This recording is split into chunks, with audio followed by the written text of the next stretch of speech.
So that's the deep dive we want to do today. Today's deep question is, are smartphones bad for kids?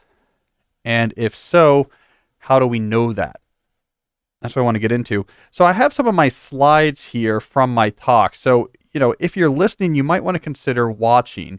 This is episode 246. You can find it at youtube.com/Cal Newport Media or at thedeeplife.com if you don't like YouTube. It's episode 246. I'll explain what I'm saying. You don't have to watch it, but I'm just saying if you want to see some of these graphs I'm referencing, watching the video version of this might be suggested. So as I looked into this question of when did researchers become concerned about kids and phones and why, the whole story seemed to break up into 3 acts. That's why I called this in my talk a saga in 3 acts.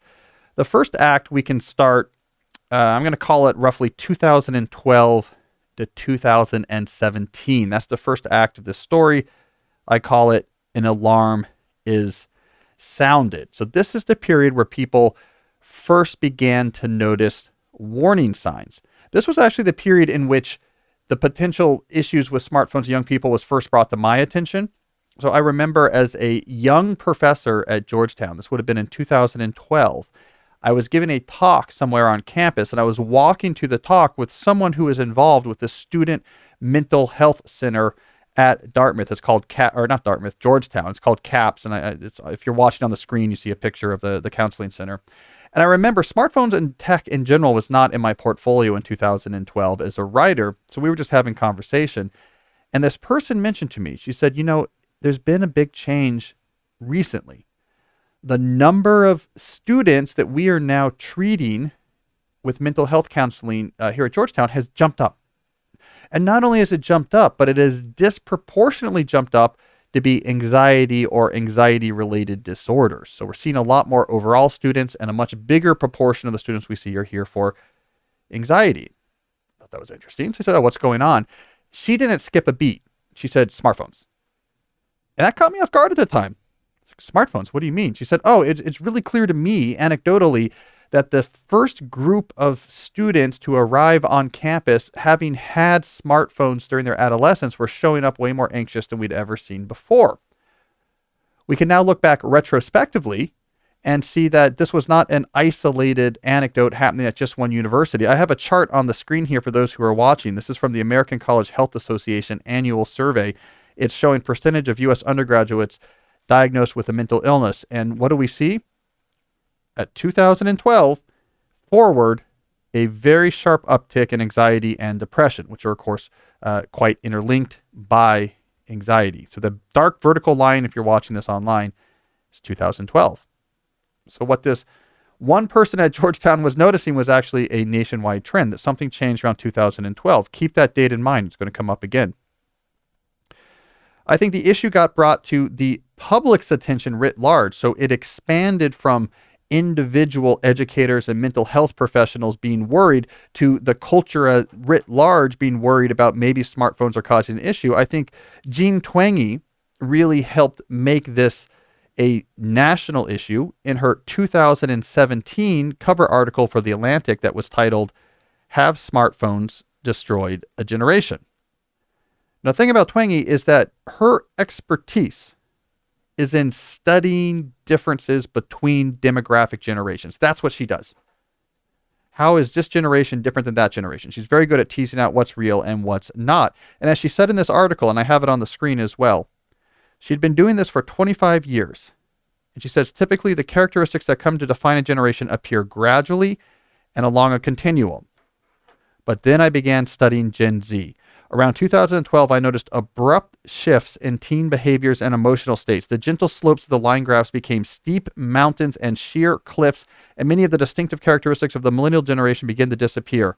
In all of my analyses of generational data, some reaching back to the 1930s, I had never seen anything like it. So this demographer was thrown by how different Gen Z was, and not just Gen Z in general, but Gen Z starting in 2012.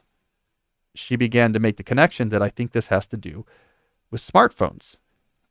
Here's another, I think, culture-defining moment. This was also 2017. A big article in the New York Times Magazine written by Benoit Denizet-Luz.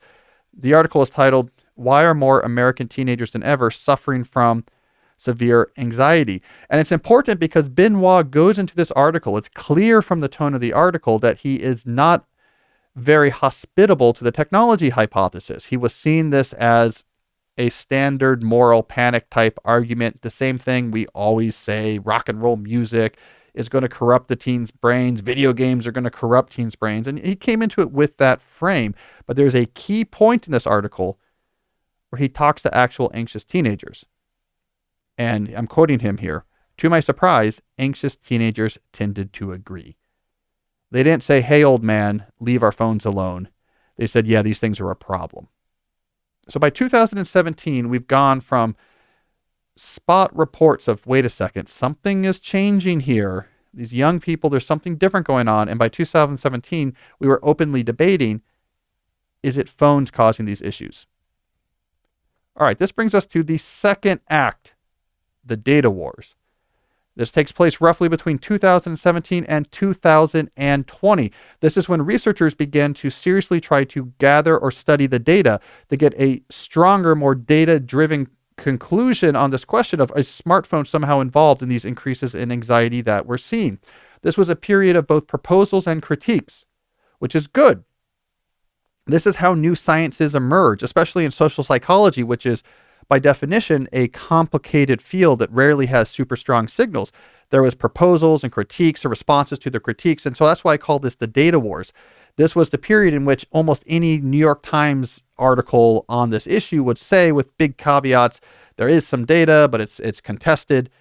It's because this data war period is when the science was actually happening. Let me talk about two troubling streams of data that came out of this period, the critiques and the responses to the critiques. So the first bit of troubling evidence that emerged as we got more serious about this question was simply the timing. That 2012. That was a really, it's circumstantial evidence, but a really strong pointer towards smartphones at play. And here's why. There's lots of different reasons you could come up with for why young people between 2012 and 2020 were becoming more anxious. The world felt like an anxious place. We had the financial crisis. We had the financial insecurity that caused. We had the extreme partisanship and unrest that followed in the Trump era. And so it did seem like a period of lots that were going on. The problem is none of this fit 2012 in particular. The financial crisis was 2006 to 2009. The financial insecurity was felt strongly by the millennial generation. We were entering the job force then, not Gen Z. By the time Gen Z was entering the job force, that was largely in the rearview mirror. There was a lot of political partisanship and unrest that arose later in the 2010s, but that was after 2012. 2012 was the Barack Obama, Mitt Romney election. There was not an increase in partisanship there as compared to, let's say, even just a 2008 election in which we had Sarah Palin involved in that movement, compared to the contract for America, Newt Gingrich in the Clinton era, that type of partisanship. There wasn't something new that happened in 2012 that wasn't also there in 2009, wasn't also there in 1999. The populist revolutions of Trump, etc., that didn't really pick up speed until 15 or 16, right? So that explanation doesn't quite fit it. Also, as we got more data, we saw these anxiety rises among young people happening in many, many countries. So we could not pin this on particular American dynamics. So what did fit this? Well, here's Gene. Let me show a couple of graphs here. These are just a couple other graphs that are showing 2012 being a big deal. So we see female, especially with female reports of sadness and hopelessness between 2011 and 2021, we see a significant increase from 36% to 57%. I'm also showing U.S. teens with major depression, especially with girls. We see a 145% increase as we move from 2012 to 2020. So these are just examples of lots of things we're pivoting on 2012. Here's Jean Twenge. She said, okay, what does match 2012? It was exactly the moment when the proportion of Americans who owned a smartphone surpassed 50%. That's what's changed then. After that point, you were much more likely as an adolescent to have a smartphone. Before that point, it was much less likely. None of these other potentially anxiety-producing trends match that date nearly as well. All right, so this was the first bit of troubling evidence to emerge, right? It's circumstantial. And there's critiques. I would say one of the big critiques, and I'm showing this on the screen, an example now, was this idea that, no, we agree with you that there's not world events or cultural events that match the 2012 outside of smartphones, but the thing that really changed in 2012 was not smartphones, this critique says, it was that this new generation was coming of age and they're more comfortable talking about mental health. They're like, so this was a big critique in the early part of the data wars. You see rises in depression and anxiety because more people are willing to say, I'm anxious or I have depression. This quote from the New York Times in 2018 is sort of typical of this period. Here's Richard Friedman writing the Times. He says, look, there are a few surveys reporting increased anxiety in adolescents, but they're self-reported measures from kids or their parents, and they're overestimating rates of discords because they're detecting mild symptoms, not clinically significant syndromes. This was claimed a lot during the early period of the data wars. So as good science does, it said, well, how can we look into this counter hypothesis? And the right way to look into this counter hypothesis is to say, let's find stronger proxies for anxiety that have nothing to do with self-reporting. And in particular, I put two charts on the screen here, and these are both tragic, but they also give us deep insight. The first chart is U.S. teens admitted to hospitals for non-fatal self-harm, ages 10 to 14. This gets around the self-reporting process. These are people who tried to harm themselves due to anxiety, and these are from hospital records. Look at girls. 188% increase between 2010 to 2020, with the increase getting particularly stark around 2012. Even more tragically, we look to the right, we see suicides among U.S. teens. 2012 jumps up, 134% increase among girls, starting around that 2012 point. So it was a reasonable hypothesis that, well, maybe around 2012, we just got more comfortable talking about anxiety, and we were just picking up mild self-reported symptoms. Unfortunately, the hospital records show these indications rose at the exact same rate. So there really was an increase here. Kids are, and starting around this period, having worse mental health. The second strand of troubling evidence was the correlational studies. So social psychologists often will work with these giant data sets where researchers will go out and talk to tens of thousands of people and ask them about everything. And then after the fact, you can come back as a researcher and look for all sorts of connections within this data. If you want to know if people who like the color red as their favorite color are more likely to have had back surgery in the last 6 months, you can just go and look at this data and find those things and look for correlations, etc. So they did this. They said, let's start looking at this data. We'll look at young people and we'll look at correlations between these technologies and negative outcomes. And they began to find lots of strong connections. Here's just one of many, many graphs that were produced in this period. This particularly one looked at UK adolescents with clinically relevant depressive symptoms. The x-axis is number of hours per weekday on social media. The y-axis is percentage of teens who used that much social media that were diagnosed as depressed. And as you see, when you increase from no time on social media to 5+ hours, you get a significant increase in percentage of teens that are depressed. This is particularly high for girls, where you go from a 11% depression rate for girls who don't use social media to almost a 40% depression rate for girls who use 4 to 5 hours of social media. All right, so we saw a lot of studies of this type. This generated critiques. So other researchers came along and said, yeah, you're finding these correlations, but it's easy to find correlations between things. The effect sizes are small. And perhaps the most famous of these papers was published in 2019 by Przybylski and Amy Orban.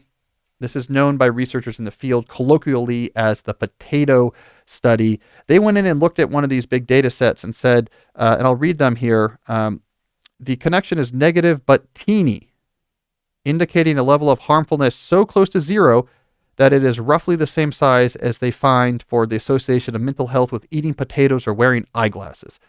So they said, look, we looked and found these, you use more digital technology, you're less happy, but the effect is the same we found for eating potatoes on your happiness or wearing eyeglasses on your happiness. Their point being, these are so small that they're basically arbitrary. You're finding artifacts in the data. This article, the potato article, was cited a lot. Even until very recently, you would see major newspapers like the New York Times often saying, because this was very influential, studies show a potential connection between these technologies and negative mental health, but the effects are small. This is the type of paper that caused that.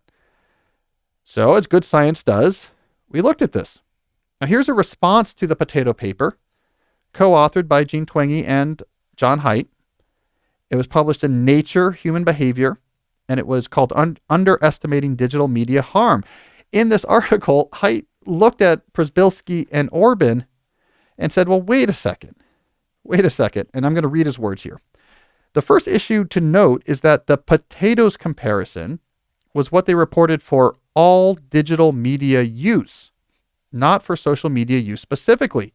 Digital media includes all screen-based activities, including watching TV or Netflix videos with a sibling, which are not harmful activities. In their own published report, when you zoom in on social media only, the relationship is between 2 and 6 times larger than for digital media. Also crucial is that Orban and Przybylski lumped together all teens, boys and girls, while many studies have found that the correlations with harm are larger for girls. So Haidt is saying it's almost like you're intentionally trying to reduce the negative impact.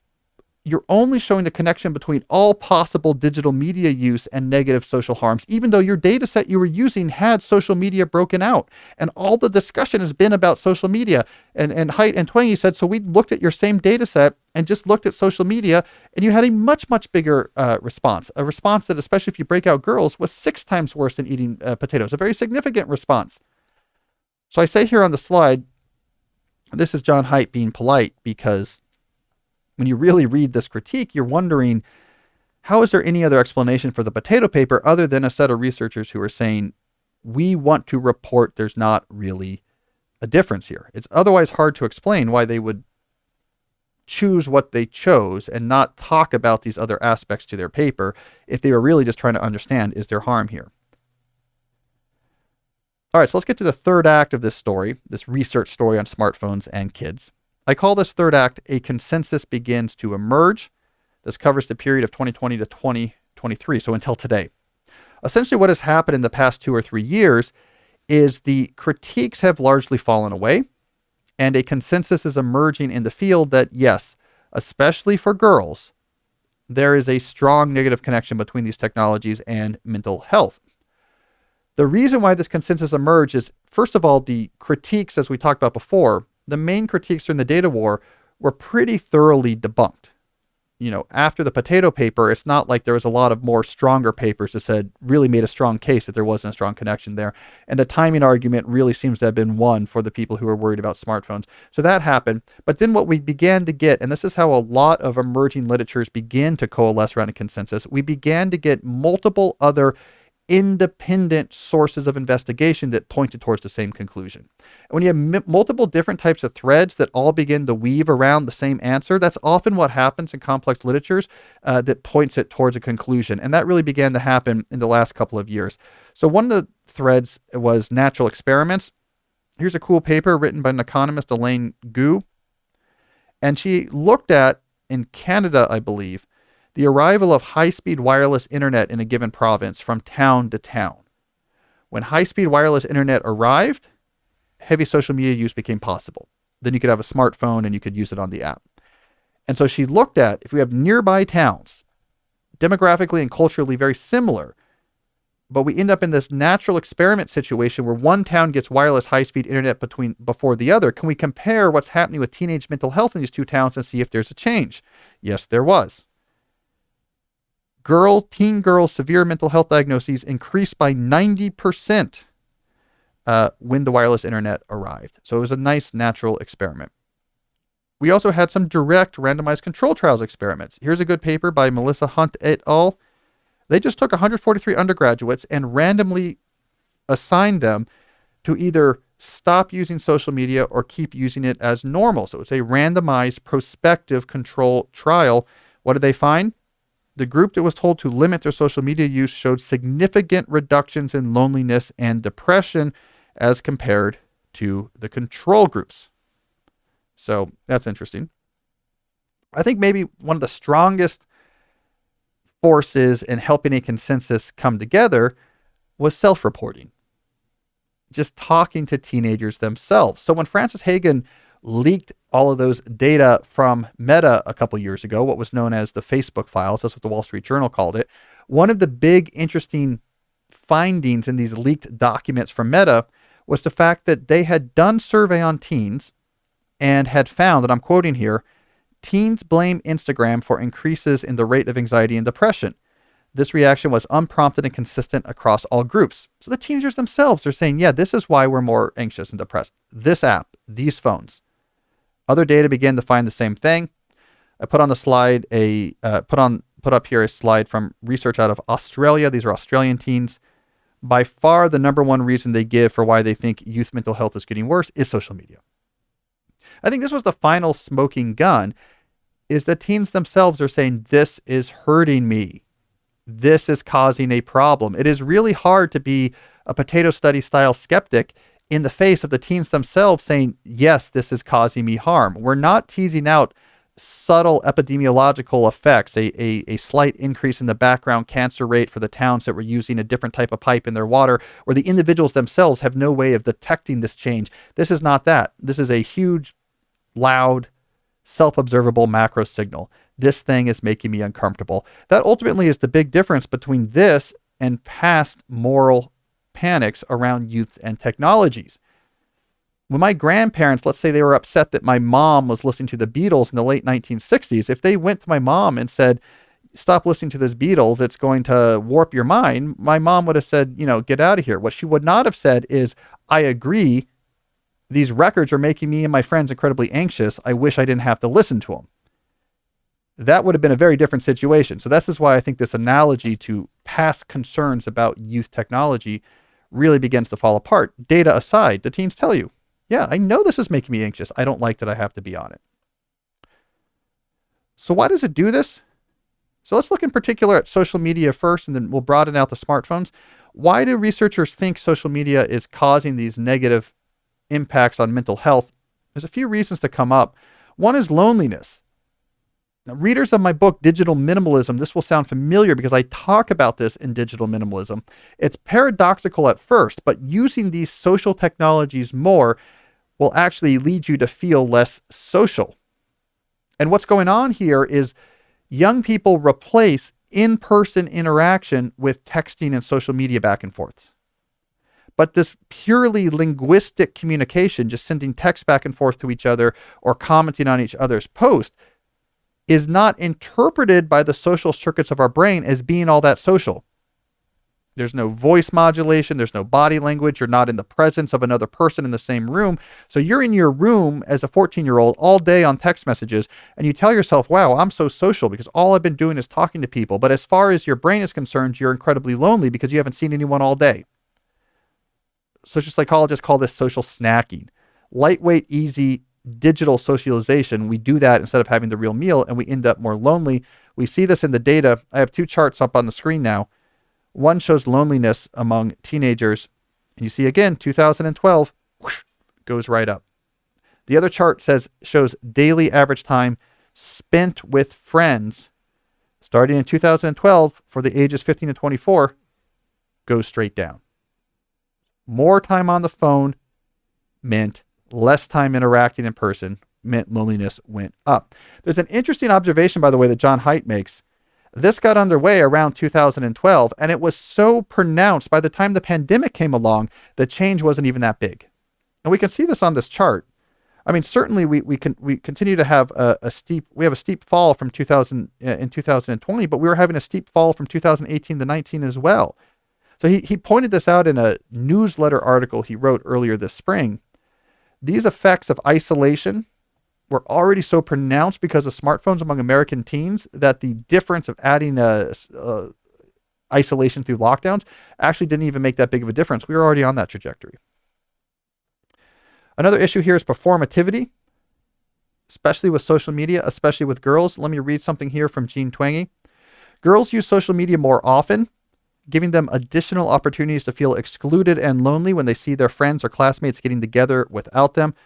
Social media levy a psychic tax on the teen doing the posting as well, as she anxiously awaits the affirmation of comments and likes. So you're constantly worried about what other people are doing and how people are perceiving you. Combine that with a teenage brain. Come on.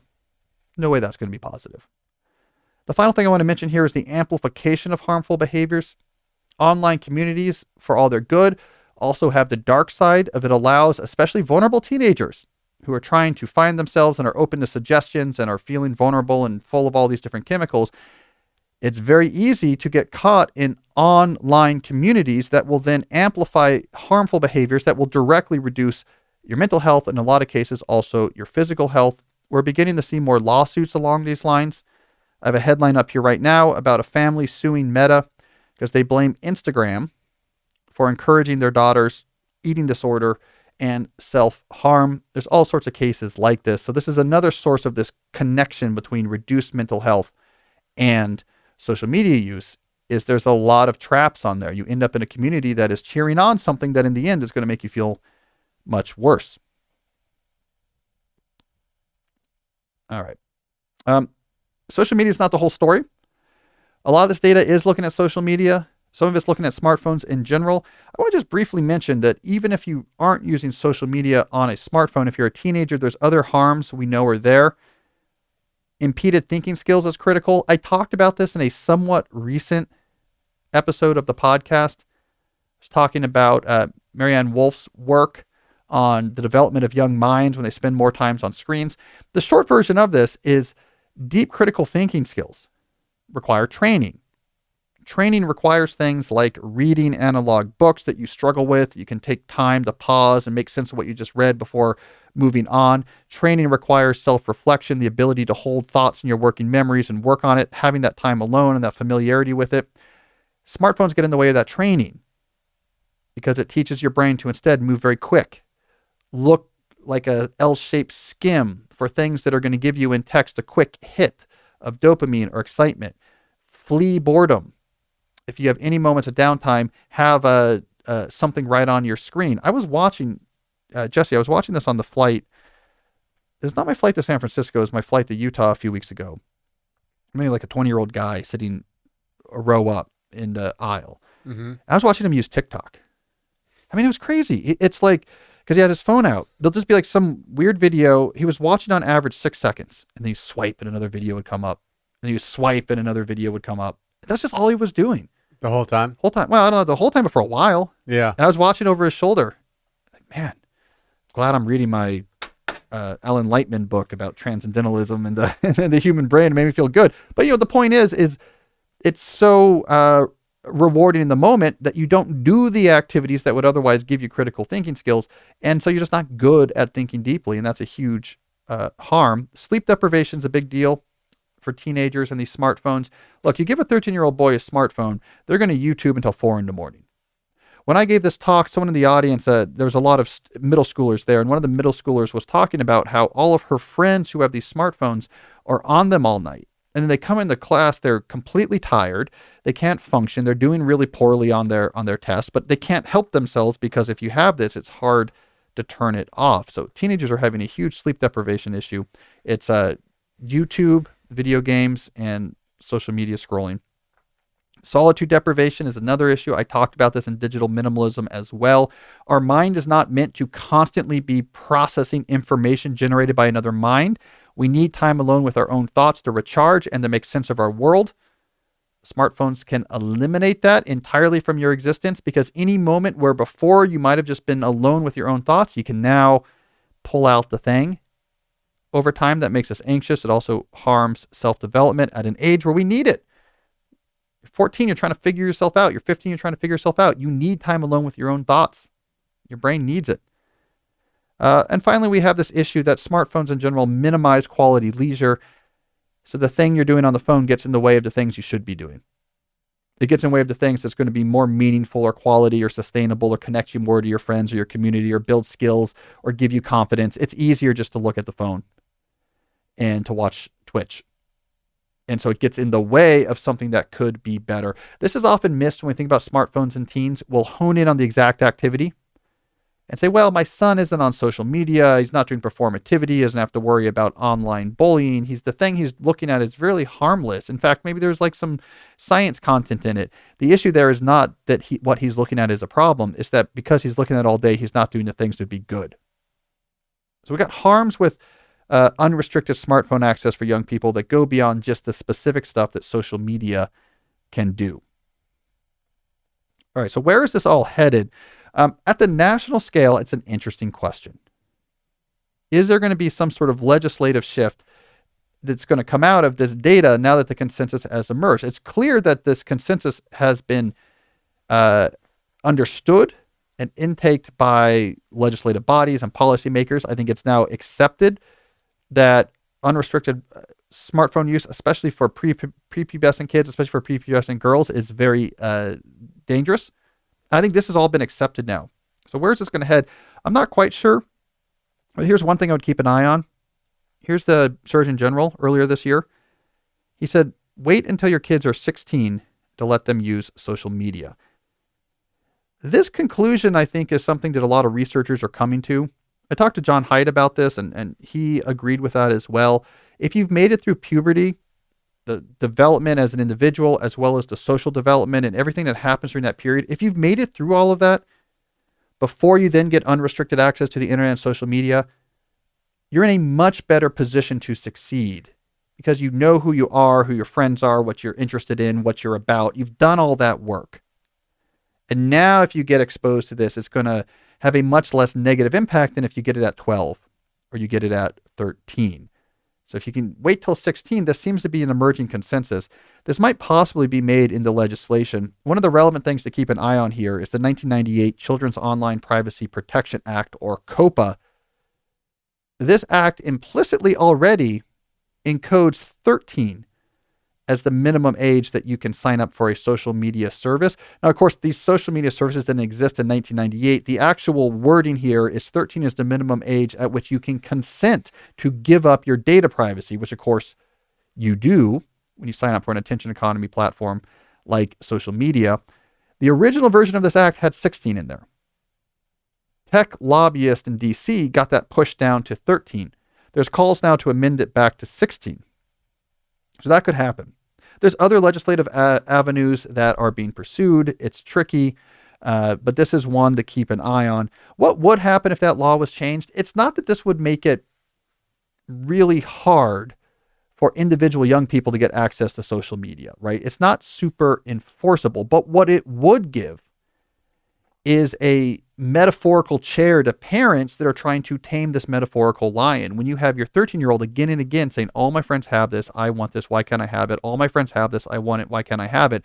For the parent to be able to say, because it's illegal, is a very strong defense. And you're not putting these parents in the situation of having to be social psychology researchers and understand this literature. They can say, it's against the law, I'm not going to break the law.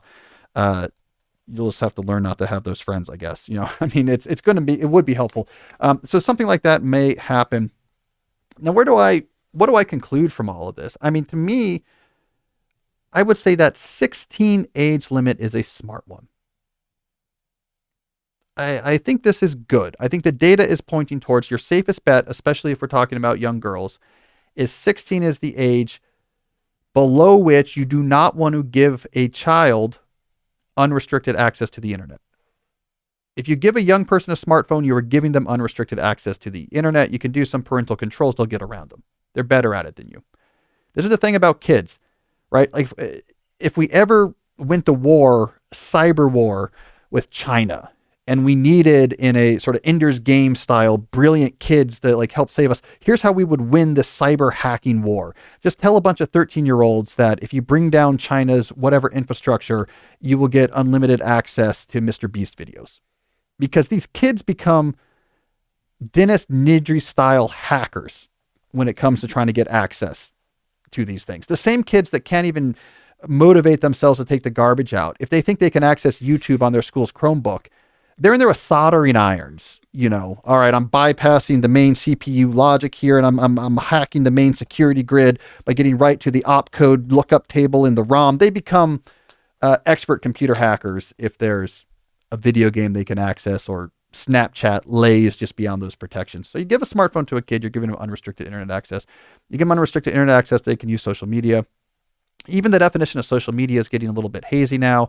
A lot of the actual performative socialization has shifted from social media onto group text messages, so it gets a little bit hazy.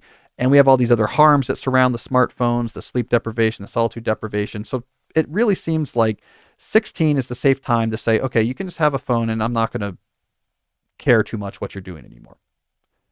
Does that mean that's the only age where you can have any type of device like this? Well, again, I actually asked John Haidt about this as well. And his thought was, when you functionally need a phone, okay, because, I don't know, I'm commuting to school on the city buses like a lot of kids do at my kids' school, and you need an ability to maybe text your parents if there's an emergency, or call your parents if the bus route's canceled or something like that. When they functionally need a phone, you can get them a phone that doesn't have internet.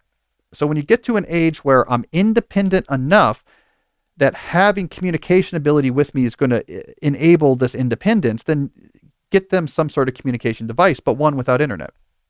16 is when you can give them a smartphone that has everything. That seems to be the emerging consensus. I think 5 to 10 years from now, that will just be accepted. If you have a child right now and your oldest child is 2, you're not going to have to think about this when they become 12. The culture will have shifted. You won't be giving an iPhone to your 12-year-old. That will just be accepted. We're right now in this intermediate transition period where parents still have to make these decisions on their own. As far as I can tell, that's my best read of the literature. When it becomes, they're independent enough to function in communication, give them a phone like a light phone, which looks great and can text well, but has no internet. Wait till 16 to give them unrestricted access. So you can't have your own iPad or your own smartphone until you're 16. They will yell and gnash their teeth, but come on.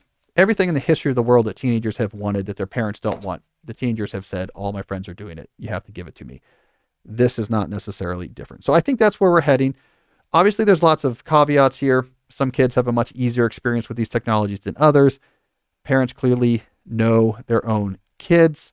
There is the one thing I'll also point out is I've heard before when I've been on the road or talked about my book is often sort of socially elite people have this storyline that less socially elite or less economically elite people need these technologies, and it's somehow classist to talk about this, that somehow having a 14-year-old not use a smartphone is like a yoga thing. It's like a luxury thing. And I can say, having worked with lots of different groups from lots of different backgrounds on this issue, they would say nonsense to that.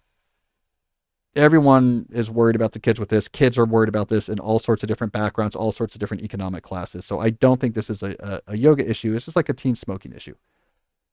No teen should smoke. So we said you should wait till you're 18 to do it. I think it's closer to that than it would be nice to do meditation if you have the time for it. So we'll see. But Jesse, that seems to be where the data is right now. And it looks like policymakers are starting to get behind that.